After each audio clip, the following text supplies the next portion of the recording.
이제 주일학교 성경 말씀은 봉독하겠습니다. 잠언 16장 32절입니다.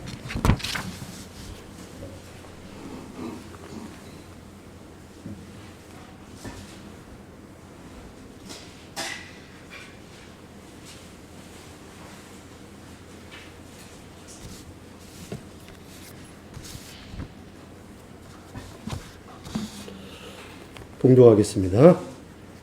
노하기를 더디하는 사람은 용사보다 낫고 자기를 다스릴 줄 아는 자는 성을 정복하는 자보다 낫다.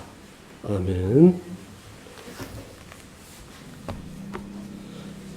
자, 우리가 살아가면서 누구나 경험하는 감정 가운데 하나가 있는데 그 감정 가운데 하나가 분노입니다. 화가 우리 안에는 있는 것이죠. 분노는 인간이 가진 자연스러운 감정 중에 하나이지만 이 감정을 어떻게 다스리냐에 따라서 우리의 삶의 내용이 완전히 달라질 수가 있습니다. 예를 들어서 기쁨과 웃음으로 내 감정을 표현한다 생각해 보세요. 목사님이 웃고 밝은 모습으로 표현하는 결과와 목사님이 막 화를 내고 막 나쁜 말을 하면 그 결과가 똑같을까요? 그건 더 이상 말을 설명하지 않아도 목사님이 누군가에게 웃음으로 이야기하고 온유한 말로 말하는 결과와 화를 내고 짜증내고 막 인상을 쓴 결과는 진짜 정반대의 모습으로 나타날 것입니다. 분명히. 그러면 단순히 이 분노라는 거, 화난다라는 것이 감정에 자극이 돼서 혈액순환이 막 빨라져서 얼굴이 붉어지고 그다음에 숨이 좀 가빠지고 목사님이 자주 듣는 말, 눈에서 막 레이저 광선이 막 나가고 그다음 또 말은 날카롭고 빠르고 단순히 그런 걸 이야기할까요? 물론 외형적으로 그렇게 보여줄 수 있겠죠. 그러면 우리가 그런 외형적으로 드러나는 심장이 어른들 표현으로 벌렁벌렁한다는 표현도 써요. 감정이 자극이 되니까. 그 다음에 눈빛도 달라질 수 있고 그 다음에 그걸로 인해서 호흡도 달라질 수 있겠죠. 그때 우리가 그걸 다 표현하는 말이 있어요. 이제 그걸 표현하기 위해서 목사님이 오늘 좀 위험한 걸 갖고 나왔는데 사전에 이걸 끓이라고 힘들었어요.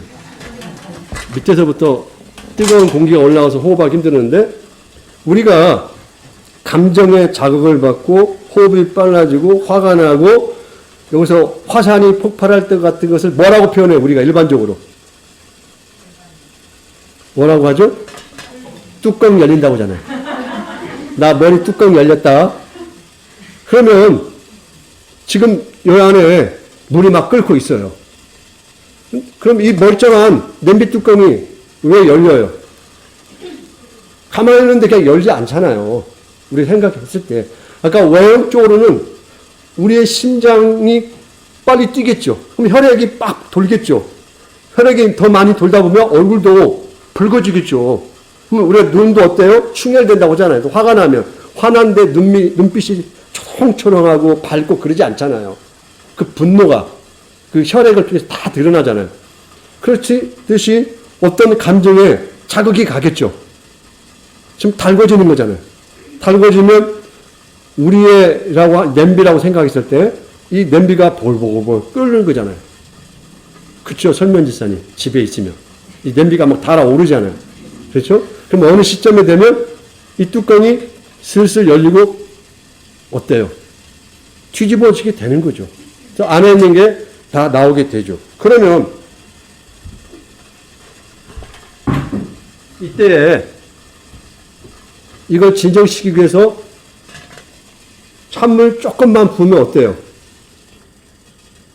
지금 여러분 소리가 들리는지 모르겠어요. 소리뿐만 아니라 이 안에 있는 것들이 진정이 어느 정도 되겠죠. 우리가 살면서 화를 안 낼 수는 없어요. 또 화를 낼 때가 있어요. 화를 물건 내면 잘못된 게 아니에요. 어떤 거에 대해서는 정당하게 화를 내야 오히려 건강한 부분이 있어요. 아무 말도 안 하고 그냥 묵묵부답으로 나는 돌처럼 있을 거야. 그럼 그것도 병이 들어요. 예, 예. 어제도 우리 집에서는 막 미사일이 날아다녔어요. 목사님 그 파편에 맞아가지고, 오늘 그 병원에 입원을 해야 하나 생각도 들었었는데, 그 파편에 의해서 옆에 구경한 사람도 맞을 수 있고, 다양한 일이 발생할 수 있단 말이에요. 그러면 어떤 문제가 발생했을 때 우리가 단순히 즉각적으로, 목사님이 이 통을 하나 갖고 왔어요. 뭐를 붓는 것보다도 그냥 나 화났으니까 이 냄비를, 이 뜨거운 걸 미사일 발사하듯이 그때 보면 어떻게 돼요? 예를 들어서 지금 수증기 올라오면서 그걸 그대로 달궈진 걸, 그래 내가 화났어, 나 이 감정 주체 못하겠어 확 던져버리면 어떻게 되겠어요? 다들 어우 사우나에서 시원하다 그러겠어요? 자기와 함께 다 화상을 입겠죠. 큰 감정의 화상과 상처를 받을 겁니다. 아까 목사님이 잠깐 이걸 이렇게 보여줬잖아요. 이걸 뿌릴 수 우리가 있어야 하는데 이게 진짜 힘든 일이에요. 생각만큼 그렇지 않아요. 우리는 다 감정과 감정이 서로 교류하고 있어요. 서로가. 여러분도 마찬가지예요. 여러분도 화나잖아요. 그렇죠? 엄마 아빠도 화나죠? 똑같이 그렇죠? 그럼 엄마 아빠는 여러분이 화가 날까 안 날까요? 화가 나요. 또 여러분이 볼 때 엄마하고 아빠 보면 화내는 거 보잖아요. 그 화가 또 나에게 파편처럼 튈 때도 있잖아요. 예를 들자면. 또 여러분의 문제가 그 파편이 엄마 아빠가 튈 때도 있고. 그럼 결국 감정이라는 건 뭐예요? 서로가 주고받는 거죠. 일방적인 게 아닌 거죠. 그럼 오늘 성경에서 우리에게 특별히 분노를 내는 것은 순간적일 수 있지만 그로 인하여 발생하는 결과는 오래 지속이 돼요. 그러니까 목사님이 어릴 때 느꼈던 감정, 지금까지 지속이 된단 말이에요. 물론 아름답고 그 생각을 하면 웃음이 나오고 즐겁다 생각하면 좋은 영향으로 남아있겠죠. 그러나 정말 생각하면 여전히 이런 생각이 들고 마음에 슬픔이 오고 그런 감정이 남아있다는 건 뭐예요? 기쁨보다도 더 크게 남아있어요, 사실은. 상처라고 우리가 표현하는 것처럼.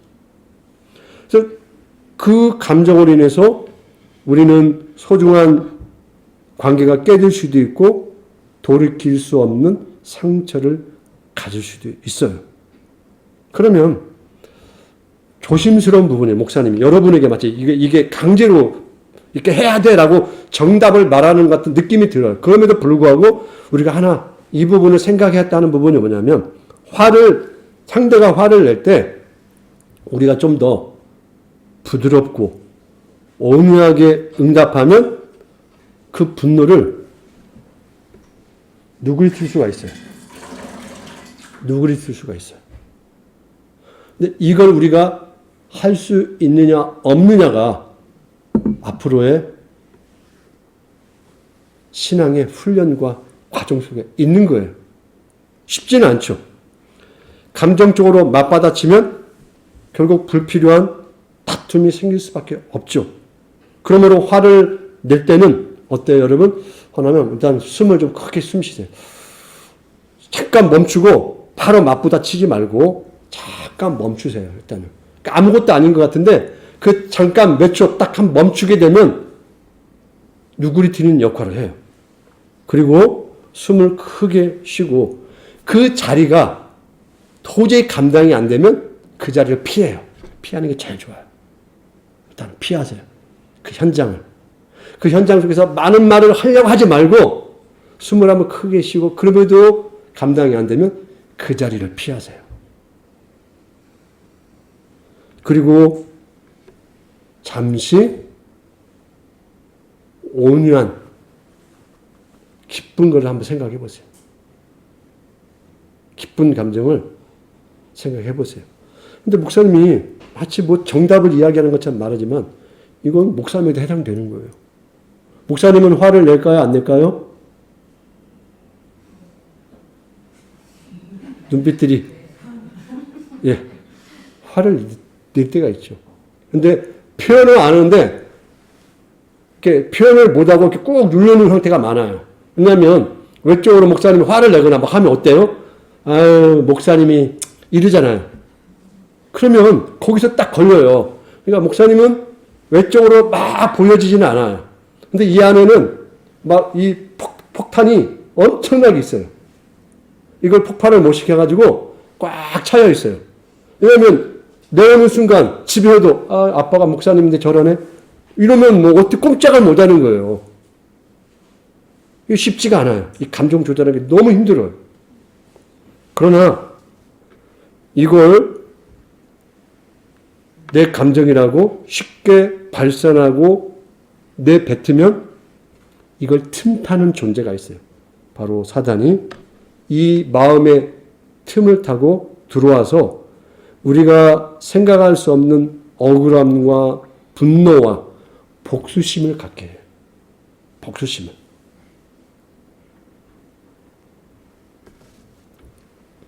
사실은 우리는 서로가 완전하지 않는 사람들이에요. 그리고 일방적이지 않아요. 상처라는 것은. 서로가 서로를 흠집을 내게 되어 있고 또 서로가 실수하고 부족함을 보여줄 수밖에 없는 사람들이에요. 그래서 우리는 용서하기 위해서 또 우리 삶의 평화가 있게 하기 위해서 마음을 다스리는 훈련을 해야 돼요. 그러면 이걸 어떻게 이걸 할 수 있을까요? 40일 금식 기도하면 가능할까요? 목사님 주변에 40일 금식 기도한 친구들이 있어요. 목사님은 40일까지는 안 해봤어요. 근데 40일 금식 기도한 친구들이 있는데 일주일 지나니까 똑같더라고요. 일주일 지나니까 아무런 차이가 없어요. 일주일간은 어떻게 유지했나 보니까 배가 고파서 성질을 못 냈더라고요. 아직 이 회복이 안 돼가지고. 회복되는 순간 40일 전과 동일하더라고요. 그러면 이거 어떻게 할까요? 우리는 이 감정이 연약하고 항상 올라온 사람들인데 바로 신앙의 힘이라는 게 바로 여기 있는 거죠. 우리가 하나님을 만났고 하나님이 우리에 대해서 관용하고 용서하신다는 마음의 태도를 가지면 그걸 이해하면 우리는 우리의 성품은 조금씩 변하게 되어 있어요. 우리는 그 길로 가게 되어 있어요. 그렇게 부름받은 사람들이에요. 그리고 말씀을 통하여 우리가 신앙의 내용을 경험하면 우리의 인격과 행동, 생각의 질, 이거 좀 표현이 생각의 질, 수준이 조금씩 나아져요. 그리고 상대의 입장을 생각해 볼 수 있는 어떤 시각을 갖게 돼요. 어떤 분노는 내 입장에서 주로 생각하잖아요. 아무래도. 그러면 상대의 입장을 좀 생각할 수 있는 마음이 생긴다는 거예요. 그러면 상대에 대한 마음의 이해가 좀 생기면 태도가 어떻게 변할까요? 좀 너그러워져요. 예. 엄마 아빠보다 할아버지 할머니가 더 무서워요? 엄마 아빠가 무서워요? 할머니 할아버지는 좀 용납을 하죠. 주영아, 그렇지? 할머니 하면 무조건 아이고 우리 주영이 최고. 근데 엄마 아빠는 가끔 우리 주영이 최고인데 혼을 내잖아요. 진서야, 그렇지? 할머니 할아버지는 주로 그냥 아유 우리 진서 왔구나 하지만은 엄마 아빠는 그건 아닌데 단호하단 말이에요. 왜 그럴까요? 할머니 할아버지는 이미 다 키워봤잖아요. 키워봤기 때문에 그렇게 하지 않아도 너희들이 잘 큰다는 걸 알아요. 사랑이 우리를 키워준다는 걸 알고 가능하면 다 받아줘요. 잘해서 받아주는 게 아니에요. 과정 속에 있다라고 인정을 하고 받아주는 거예요. 바로 그런 너그러운 마음이 있기 때문에 가능한 거죠. 그래서 우리는 여러 측면 속에서 상대의 마음을 좀 읽어보려고 하는 노력을 하면 돼요. 사실은 엄청난 이야기 또 한 것도 아니에요. 상대가 왜 그랬을까? 한번 생각하면 그럴 수 있겠구나. 그런 마음을 갖게 되는 거죠. 그게 자기를 다스리는 거예요. 뭐 이걸 하기 위해서 갑자기 어디 뭐 산속에 들어가서 나무 붙잡고 기도해야 하는 문제가 아닌 거죠, 사실은. 그러므로 우리는 때로는 환경에 의해서 어떤 공격에 의해서 나를 날카롭게 만들기도 하고 또 그 날카로움으로 인해서 내 감정이 흔들리고 왜곡되어지는 그 일에 나를 그냥 내맡겨서는 안 내요.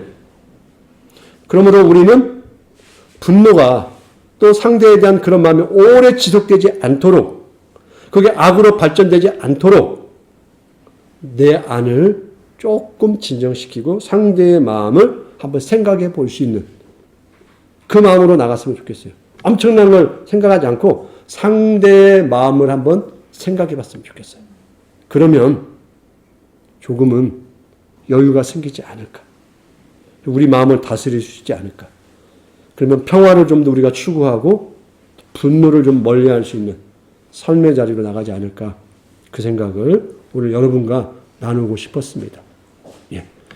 냄비 뚜껑 잘 덮고 적당하게 부으면서 우리 마음을 잘 조절했으면 좋겠습니다.